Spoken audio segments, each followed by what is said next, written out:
Alexandra, Alex. Winters pulled her faded blue pickup truck into the visitors' parking area at Naval Special Warfare Training Facility in Coronado, California. A light marine layer hung over the base, softening the morning sun as she gathered her credentials and equipment bag from the passenger seat. At 38, Alex carried herself with the quiet confidence that came from 15 years as one of the world's most accomplished competitive shooters, and 10 years before that as a Marine Corps scout sniper. The guard at the security checkpoint examined her ID with careful scrutiny. "Ms. Winters, you're expected at Range Complex 7. Commander Davidson said to tell you to head straight there." "Thank you," Alex replied, tucking her visitor's badge into the pocket of her tactical pants. As she drove toward the range, Alex mentally reviewed what little she knew about this assignment. 3 days ago, she'd received a call from an old acquaintance at the Department of Defense, asking if she'd be willing to consult on a technical marksmanship problem the SEALs were experiencing. The details had been sparse, something about inconsistent results at extreme distances with a new weapon system.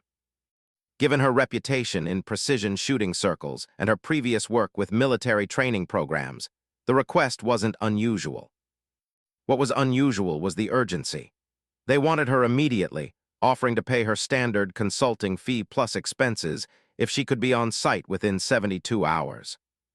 The range complex came into view, a sprawling facility with multiple shooting lanes extending out to what appeared to be nearly 2,000 meters. As she parked and gathered her gear, Alex spotted a group of men in tactical uniforms clustered around a table covered with equipment. Their postures radiated frustration. "Ms. Winters," a tall officer with commander's insignia approached, hand extended. "Jack Davidson, thank you for coming on such short notice." Alex shook his hand firmly. "Happy to help, Commander, though I'm still not entirely clear on what the problem is." Davidson gestured toward the firing line. "Walk with me and I'll explain, and please call me Jack." As they moved toward the assembled group, Davidson lowered his voice. "We're preparing for the international sniper competition next month. Team's been selected, training's been progressing well, but we've hit a wall with the new XM2010 enhanced sniper rifles at extreme distances." "Define hit a wall," Alex prompted. "Inconsistent grouping beyond 1,200 meters. Sometimes we're dead on, other times we're missing by margins that would be unacceptable in the field." He looked genuinely perplexed. "We've checked everything, ammunition lots, barrel harmonics, environmental conditions. Can't nail down the variable." Alex nodded thoughtfully. "And you've brought in the manufacturer's reps." 3 different technical advisors. They're telling us the rifles are performing to specification." Davidson's jaw tightened slightly. "Meanwhile, our competitors are consistently hitting at 1,500 meters in practice sessions."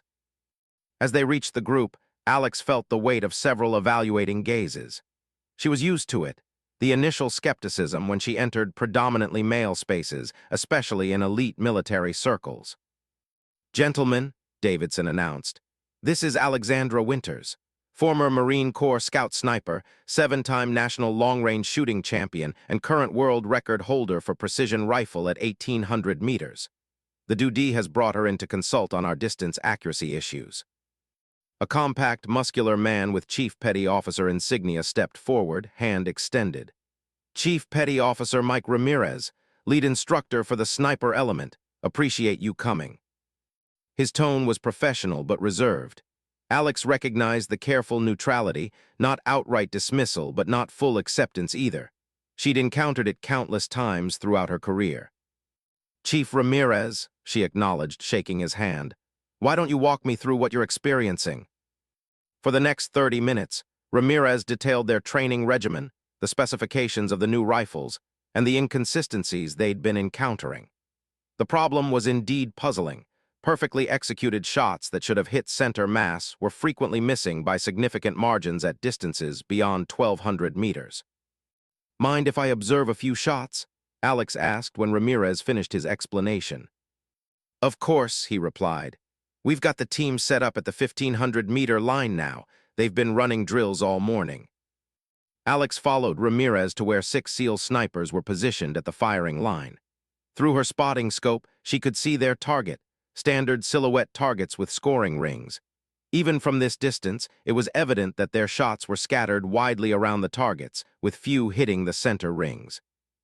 "Lieutenant Cooper is our best long-distance shooter," Ramirez explained, pointing to a focused young officer at the end of the line. "Even he's struggling to maintain consistency."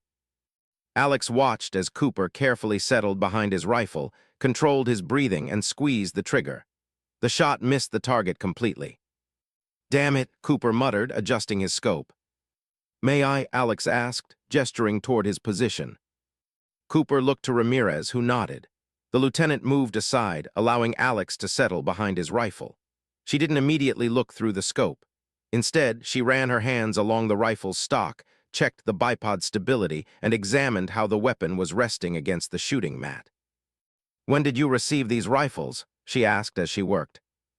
6 weeks ago, Cooper replied. "Factory fresh." Alex nodded, finally peering through the scope.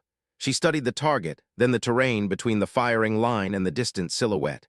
After a moment, she stood up. "Mind if I check something?" Without waiting for an answer, she walked to the next position and examined that rifle as well. Then the next and the next. "I think I see the issue," she said finally, returning to where Davidson and Ramirez were watching. "But I'd like to confirm it. Is there a rifle I can use to demonstrate?" Davidson glanced at Ramirez, who hesitated briefly before nodding. "We have a spare unit in the equipment truck. Same specifications, same lot number." While Ramirez retrieved the rifle, Alex unzipped her own equipment bag and removed a small digital device, a notebook, and what appeared to be a custom-designed scope level. "What's that?" Cooper asked, gesturing toward the device. "Environmental ballistics calculator," Alex explained. "Measures ambient temperature, humidity, barometric pressure, and a few other variables that affect bullet trajectory at extreme distances." When Ramirez returned with the spare rifle, Alex spent several minutes configuring it. She attached her own scope level, made minute adjustments to the stock, and calibrated the scope using her personal tools. "The problem," she explained as she worked, "isn't with the rifles themselves, it's with how they're set up." She looked up at the assembled SEALs, who were watching with varying degrees of skepticism and curiosity. "These are excellent weapons, but they're extraordinarily sensitive to set-up variables that might not matter with your previous systems." "We followed the manufacturer's protocols exactly," Ramirez said, a defensive edge in his voice. "I'm sure you did," Alex agreed. "But the manufacturer's protocols assume ideal conditions and standard shooter interface. In the real world, especially at extreme distances, small variables compound." She took her position behind the rifle, establishing a solid cheek weld against the stock. "For instance, the factory-recommended eye relief doesn't account for the specific facial structure of each shooter. That creates subtle inconsistencies in how the image presents through the scope." Alex took a slow, controlled breath, aligned her sight picture, and squeezed the trigger. Through their spotting scopes, the SEALs could see that her shot had struck just outside the bullseye at 1,500 meters. "That's the best shot we've seen all day," Cooper acknowledged, though his tone remained guarded. "It's still not centered," Alex noted. "Let me make one more adjustment." She fine-tuned the scope, made a minute change to her position, and fired again. This time, the shot struck dead center. "That's more like it," she said, standing up. "Gentlemen, your problem isn't marksmanship, it's setup and calibration. These rifles require personalization to each shooter that goes beyond standard military protocols." Davidson looked intrigued. "Can you teach our team how to make these adjustments?" "That's why I'm here," Alex replied. "But it's going to take more than just technical adjustments. Each shooter needs to understand how their specific body mechanics and shooting style interact with the weapon system." She glanced down the line of SEAL snipers, nodding, their expressions ranging from skeptical to cautiously optimistic. "If you're willing to set aside some preconceptions about standardized approaches," she continued, "I believe we can have your team hitting consistently at 1,800 meters within 3 days." Ramirez exchanged looks with Davidson. "That's a bold claim, Ms. Winters." "Alex, please," she corrected. "And it's not bold if it's achievable. These rifles are capable of extraordinary precision. We just need to unlock that potential for each individual shooter." As the SEALs absorbed her assessment, Alex knew she had only partially convinced them. In her experience, Elite military units often resisted outside input, especially from civilians, and even more so from female civilians. She hadn't expected immediate acceptance. "Here's what I propose," she said to Davidson. "Give me the rest of today to work with one shooter. If I can demonstrate significant improvement, we expand the training to the full team tomorrow." Davidson considered for a moment, then nodded. "Lieutenant Cooper will work with you today. The rest of the team will continue their scheduled training." "Fair enough," Alex agreed, already turning her attention to Cooper.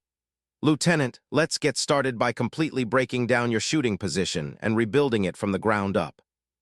As the other SEALs dispersed to resume their training, Alex caught snippets of muttered comments. "A waste of time. Overthinking a simple problem. Can't believe we brought in a civilian." She smiled slightly to herself. She had heard it all before. By tomorrow, those comments would change. They always did, once she demonstrated what was possible when precision shooting became a perfect harmony between shooter, weapon, and environment. The morning of the second day dawned clear and calm, ideal conditions for precision shooting. Alex arrived at the range early to find Lieutenant Cooper already there, methodically preparing his rifle using the techniques she had taught him the previous afternoon. "Good morning, Lieutenant," she greeted him. "How's the setup coming along?" Cooper looked up, a new respect evident in his expression. "Good morning. Just finishing the calibration using that measurement sequence you showed me." "Excellent. Want to show me your results?" Cooper settled behind his rifle, carefully establishing the shooting position they had refined yesterday. His first 3 shots at the 1,500-meter target landed in a tight grouping dead center, a dramatic improvement over his performance 24 hours earlier. "Impressive consistency," Alex noted. "I've never shot this well at this distance," Cooper admitted. "The personalized cheek weld adjustment made a bigger difference than I expected." As they reviewed his results, the rest of the SEAL team arrived, along with Commander Davidson and several other officers Alex hadn't met before. The energy had shifted noticeably. Word of Cooper's improvement had clearly spread. "Ms. Winters," Davidson called as he approached, "Lieutenant Cooper tells me you worked miracles yesterday." "Not miracles, Commander," Alex replied. "Just applied physics and biomechanics. The lieutenant is an excellent marksman. He just needed the right interface with his equipment." Chief Ramirez joined them, examining Cooper's target through a spotting scope.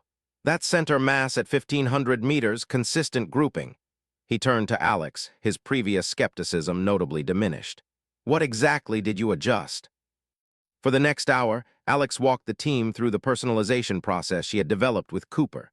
She explained how subtle variations in facial structure affected eye relief and sight picture, how hand size and finger length influenced trigger control, and how individual shooting styles required specific adjustments to stock length and cheek weld. "The factory settings are designed for an average shooter," she explained. "But none of you are average. Each of you has unique physical attributes and shooting habits that need to be accommodated." The SEALs, initially reserved, became increasingly engaged as they recognized the logic in her approach. By mid-morning, they had divided into pairs, working through the personalization process under Alex's guidance. During a brief break, Davidson introduced Alex to the additional officers who had joined them: Captain James Reynolds from Naval Special Warfare Command and Master Chief William Hayes, the command's senior sniper instructor. "Word of Cooper's improvement made its way up the chain," Davidson explained. "Captain Reynolds wants to see if your methods could be implemented more broadly across our sniper training programs." Alex spent the next few hours moving between the SEAL shooters, making fine adjustments to their setups and offering guidance on their techniques. By early afternoon, every shooter was showing significant improvement, consistently hitting targets at 1,500 meters that had previously been challenging. "Let's push it further," Alex suggested to Davidson. "Set up at the 1,700-meter line." The team relocated to the more distant firing position, a true test of extreme-distance marksmanship. Even with optimized equipment, hitting targets at this range required exceptional skill and perfect execution. "Remember," Alex coached as they prepared, "at this distance, everything matters: your breathing cycle, your heartbeat, even the pressure distribution of your body against the ground. Consistency is key." One by one, the SEAL snipers took their positions and fired. The results were impressive, not perfect, but far better than they had achieved previously at such distances. Cooper, in particular, placed 4 out of 5 shots within the center scoring ring, an exceptional performance by any standard. "This is outstanding progress," Captain Reynolds observed, "especially considering you've only been working with them for a day and a half." Alex nodded. "They're quick studies. These adjustments aren't complicated once you understand the principles." As the afternoon progressed, Alex noticed Master Chief Hayes watching her with particular intensity. Unlike some of the others, he had remained silent throughout the training, observing without comment. During another short break, Hayes approached her as she reviewed her notes. "Those aren't standard Marine Corps sniper techniques you're teaching," he said without preamble. Alex smiled slightly. "No, they're not. They're based on competitive shooting principles adapted for military applications." "You developed them yourself?" "Some. Others I learned from Olympic shooters, competitive marksmen, and yes, military snipers from various countries. I've spent the past 15 years collecting best practices and refining them into a comprehensive approach." Hayes nodded thoughtfully. "I've been a sniper instructor for 20 years, trained hundreds of shooters, never seen anyone make improvements this quickly." "The foundation was already there," Alex pointed out. "These are elite operators with excellent fundamentals. They just needed fine-tuning." "Maybe," Hayes conceded, "but there's something about your approach that's different from anything in our standard doctrine." Before Alex could respond, Davidson called the team back to the firing line. "We're going to try something different," he announced. "Master Chief Hayes has suggested a practical application scenario to test how these improvements translate to field conditions." The scenario was challenging. Engaging multiple targets at varying distances under time pressure, simulating a real-world operation where shooters might need to acquire and eliminate several threats quickly. Alex watched with growing satisfaction as the SEAL snipers worked through the scenario. Their newfound consistency was evident. Even under pressure, they maintained the precision they had developed during the focused practice sessions. When Cooper completed the final iteration with a perfect score, spontaneous applause broke out among the observers. "I think we can call this a success," Davidson said to Alex.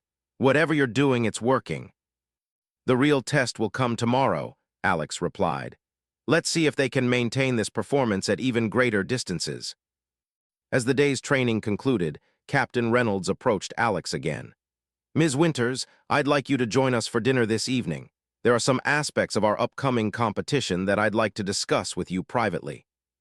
"Of course," Alex agreed. Later that evening, seated in a private dining room at the Officers' Club, Alex found herself facing Captain Reynolds, Commander Davidson, and Master Chief Hayes. The atmosphere was cordial but serious. "I'll get straight to the point," Reynolds said after preliminaries were concluded. "The international sniper competition next month is more than just a contest for us. It has significant operational implications." Alex raised an eyebrow. "I'm listening." "For the past 3 years, our teams have been outperformed by the Russian Spetsnaz and Israeli Special Forces units, particularly at extreme distances. This has created perception issues regarding our capabilities." Davidson picked up the thread. "These perceptions affect operational planning at the highest levels. If our snipers aren't considered reliable at certain distances, mission parameters get adjusted accordingly." "I understand," Alex said. "Performance in these competitions influences confidence in real-world capabilities." "Exactly," Reynolds confirmed. "Which brings me to a proposition. We'd like to extend your consultation beyond just this training block. We want you to work with our competition team through the event next month and potentially develop a comprehensive training program for all naval special warfare sniper elements." Alex considered the offer. It was substantially larger in scope than her original 3-day consultation. "I'm interested," she acknowledged. "But I should be clear about something. What I'm teaching isn't just technical adjustment. It's a fundamentally different approach to the relationship between shooter and weapon. Some of your more traditional instructors might resist these methods." Hayes, who had been silent until now, spoke up. "That's why I'll be working with you directly. As senior instructor, my endorsement will carry weight with the old guard." "And you're on board with these changes?" Alex asked him directly. I've been doing this a long time, Ms. Winters, long enough to recognize when something works, regardless of where it comes from. Hayes leaned forward. Today I watched shooters who were struggling yesterday hit targets at distances they've never achieved before. That's all the convincing I need. Alex nodded, appreciating his pragmatism. All right, I'll need to rearrange some commitments, but I can make myself available through the competition. Reynolds smiled for the first time that evening. Excellent, we'll have contracts drawn up tomorrow. As they discussed the details, Alex reflected on how quickly the dynamics had shifted. In just 2 days, she had gone from outside consultant viewed with skepticism to potential architect of a training revolution within one of the military's most elite communities. Tomorrow would bring new challenges, pushing these shooters to even greater distances and building on the foundation they had established. But already, Alex could see the transformation happening, not just in their marksmanship, but in their approach to the art and science of precision shooting. The barriers weren't completely gone. She had faced this pattern before: initial resistance, demonstrated results, provisional acceptance, and finally, genuine integration of her methods. They were still in the middle of that process, but the trajectory was clear. By tomorrow afternoon, she planned to have these SEALs hitting targets at distances they had previously considered nearly impossible. And in doing so, she would cement both her methods and her place in their professional respect. On the morning of the third day, Alex arrived at the range to find an unexpected development. Bleachers had been set up near the firing line, and several dozen additional personnel were gathering as observers. Clearly, word had spread about the dramatic improvements the SEAL team had been making. "Quite an audience," she remarked to Davidson as she set up her equipment. "Word travels fast," he replied with a slight smile. "When shooters start hitting at distances they've never managed before, people take notice. We've got observers from multiple special operations units here today." Alex nodded, understanding the implications. If today went well, her methods would gain exposure across the special operations community. If not, the larger audience would magnify any failures. "What's the plan for today?" she asked.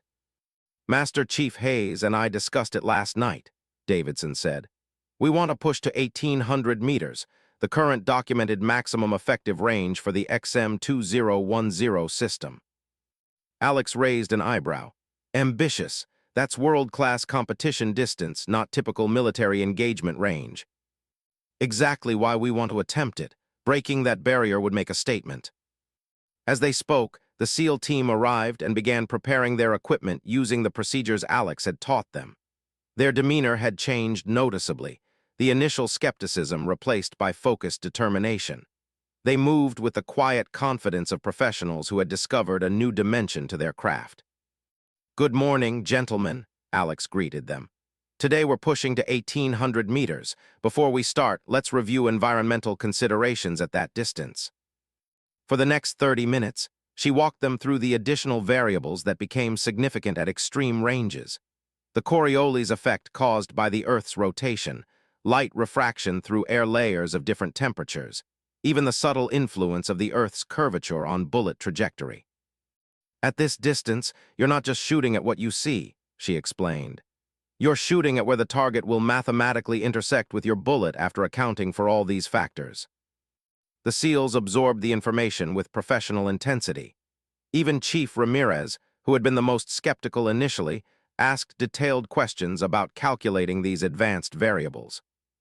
As they prepared to begin shooting, Master Chief Hayes approached Alex. "There's something you should know," he said quietly. "Among the observers today are representatives from SOCOM headquarters and the Naval Special Warfare Admiral. The stakes just got higher." Alex appreciated his candor.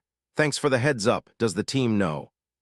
"They suspect. Best to keep them focused on the task rather than the audience." The morning session began with each sniper taking 5 shots at the 1,800-meter targets, a challenging distance that pushed the limits of both equipment and human capability. Despite their progress over the previous 2 days, this new distance proved humbling. Even Cooper, their most consistent shooter, managed only 2 hits out of 5, both in the outer rings of the target. "Don't get discouraged," Alex advised as they reviewed the results. "This is normal. Each distance jump requires recalibration of your mental models. Let's break down what's happening and make adjustments."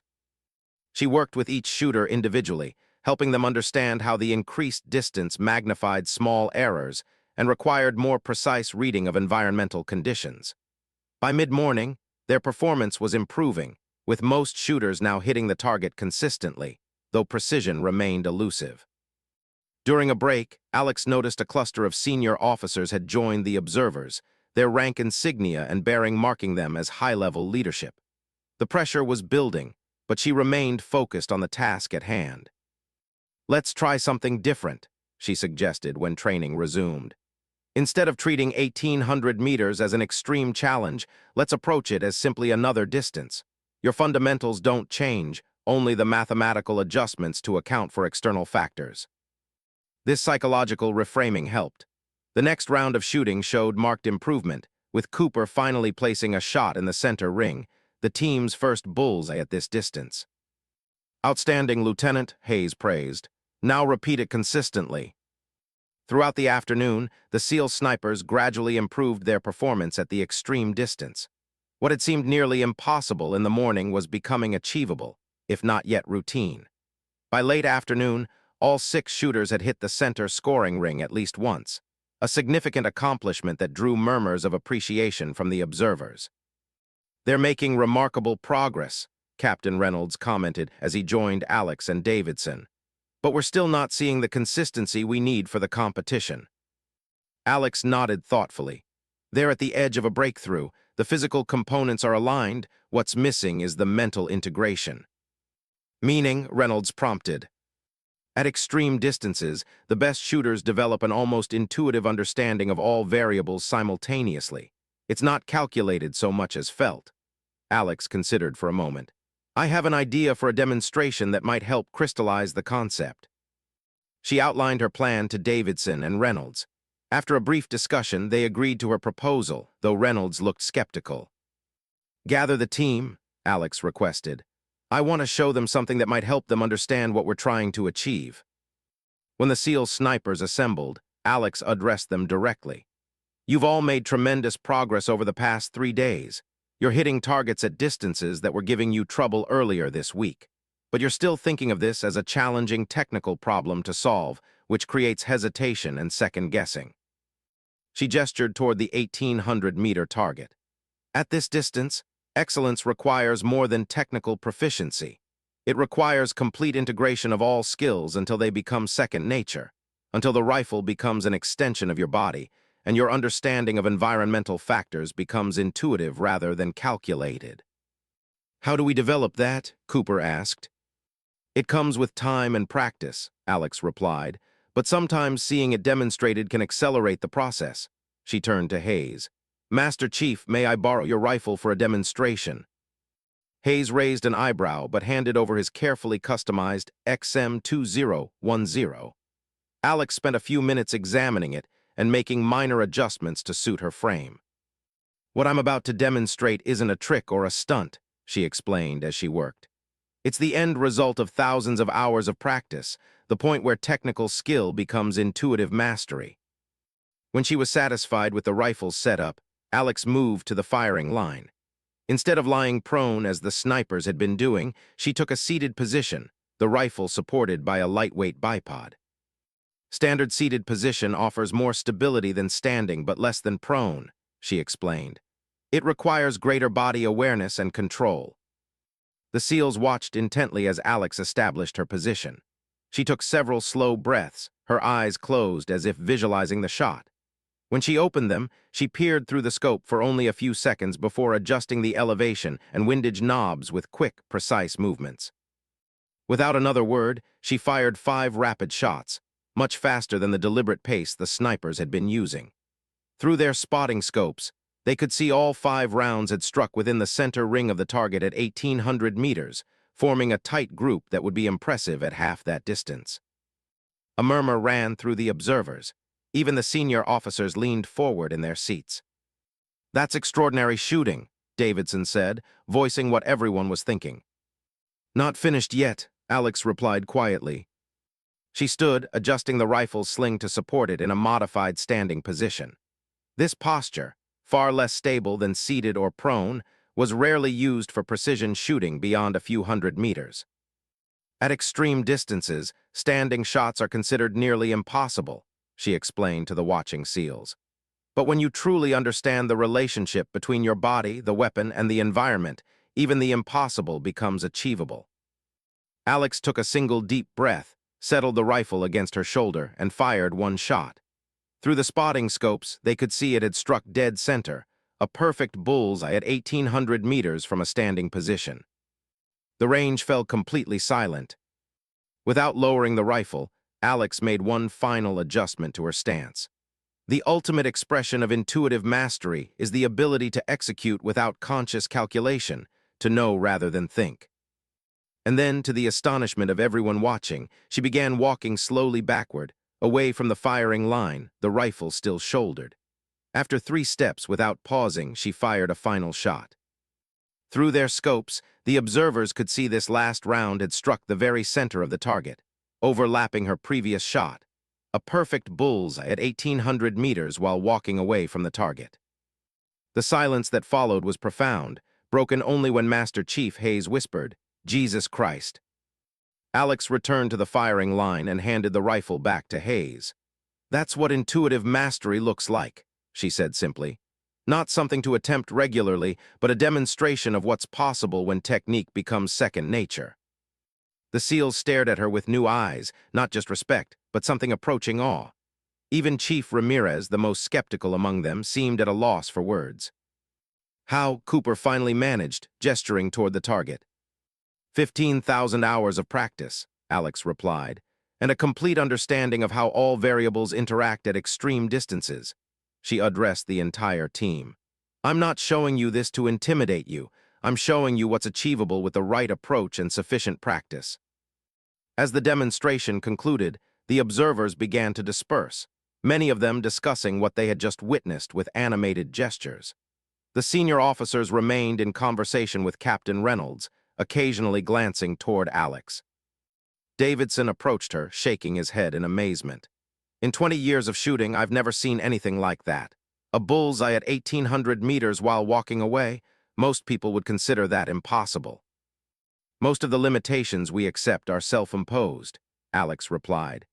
"When you understand the physics and develop the necessary body awareness, seemingly impossible shots become merely difficult ones." As the SEALs packed up their equipment, their demeanor had changed yet again. The demonstration had transformed their understanding of what was possible, shifting their mental framework from difficult technical challenge to achievable skill to be mastered. Before they departed, Cooper approached Alex. "Thank you for that demonstration," he said quietly. "It changed how I think about extreme distance shooting." "That was the intent," Alex replied. "Tomorrow you'll approach the targets differently, not as obstacles to overcome, but as destinations to connect with." As the range cleared, Captain Reynolds joined Alex and Davidson. "The Admiral was impressed," he said without preamble. "He's requesting a private briefing with you tomorrow morning before training resumes." Alex nodded, understanding the significance. "I'll be prepared." As she packed her own equipment, Alex reflected on the day's events. The walking shot had been a calculated risk, a demonstration at the edge of even her considerable abilities, but it had achieved precisely what she intended, breaking through the mental barriers that were limiting these already exceptional shooters. Tomorrow would bring new challenges, including explaining her methods to senior leadership. But she had crossed the most difficult hurdle. She had shown these elite operators not just a new technique, but a new possibility, and in doing so had earned both their attention and their respect. The morning briefing with Rear Admiral Thomas Clark took place in a small conference room adjacent to the range. Alex presented her methodology and findings concisely, focusing on the practical applications rather than theoretical underpinnings. "What you're proposing," Admiral Clark said when she concluded, "amounts to a significant departure from our established training protocols." "Yes, sir," Alex acknowledged. "But the results speak for themselves. In 3 days, your snipers have progressed from inconsistent performance at 1,200 meters to hitting targets at 1,800 meters. The Admiral nodded thoughtfully. "Your demonstration yesterday was compelling. I've had 3 different officers tell me what you did should be physically impossible." "Not impossible, sir. Just uncommon. The principles can be taught and replicated, though that particular demonstration required years of specialized practice. Clark studied her for a moment. Captain Reynolds has proposed expanding your consultation into a complete overhaul of our sniper training methodology.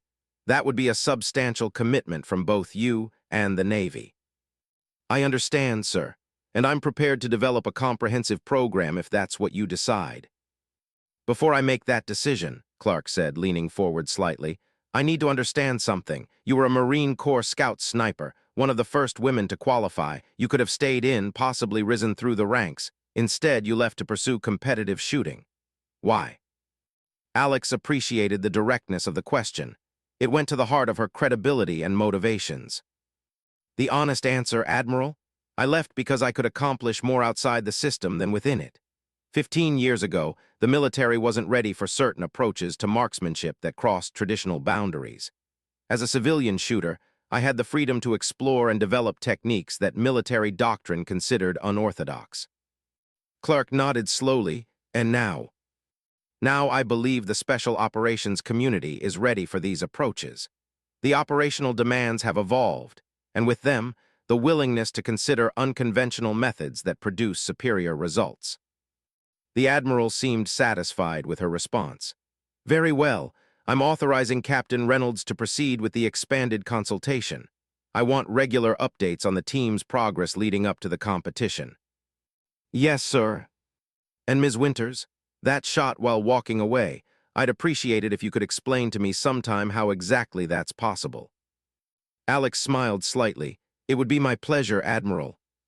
When she arrived at the range after the briefing, Alex found the SEAL team already engaged in their morning preparation routine. The impact of yesterday's demonstration was evident in their approach, more focused, more purposeful, as if a new possibility had opened before them. Good news, Davidson greeted her. The Admiral has approved the expanded program. You'll be working with us through the competition and developing a comprehensive training module afterward. I heard, Alex replied. Let's make sure his confidence is justified. The day's training began with a review of the previous sessions, consolidating the technical and conceptual progress they had made. Alex then introduced new exercises designed to develop the intuitive understanding she had demonstrated.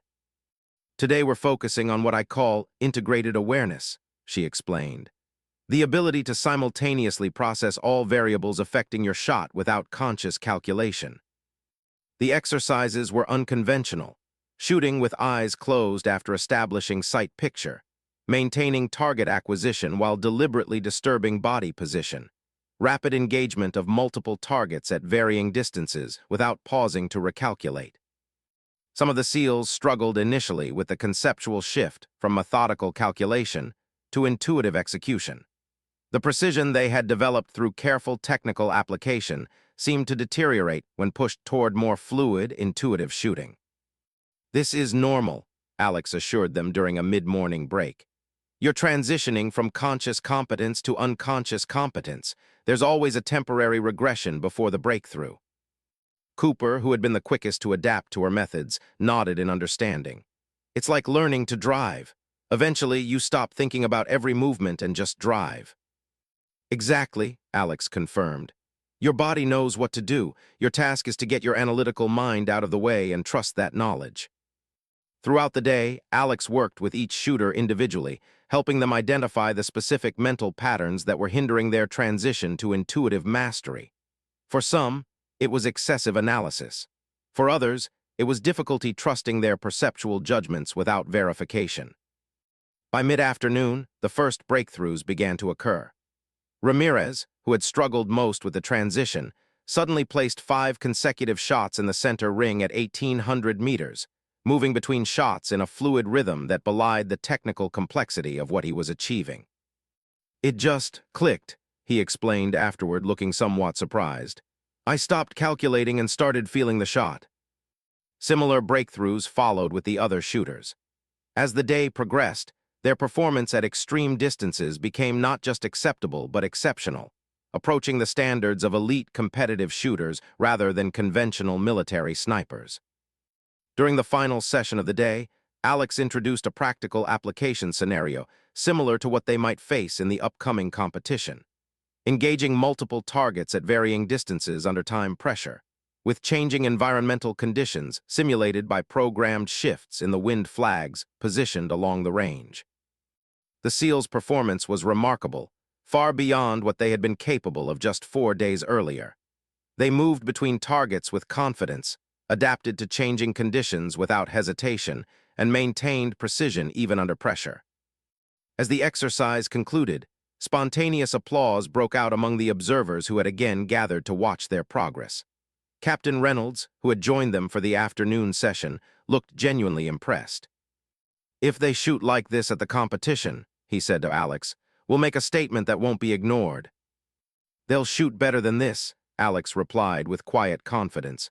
"What you're seeing now is just the beginning of their potential." As the team packed up their equipment, Chief Ramirez approached Alex. His demeanor had transformed completely from the guarded skepticism of their first meeting. "I owe you an apology," he said without preamble. "When you first arrived, I didn't believe a civilian consultant could teach us anything meaningful about operational shooting. I was wrong." "No apology necessary, Chief," Alex replied. "Healthy skepticism is part of professional development. You were right to question until you saw results." "That shot yesterday, the one while walking away." Ramirez shook his head in amazement. "I still can't wrap my head around how that's possible." "Would you like me to show you?" Alex offered. Ramirez looked surprised. "You mean teach me how to do it?" "Not immediately," Alex clarified.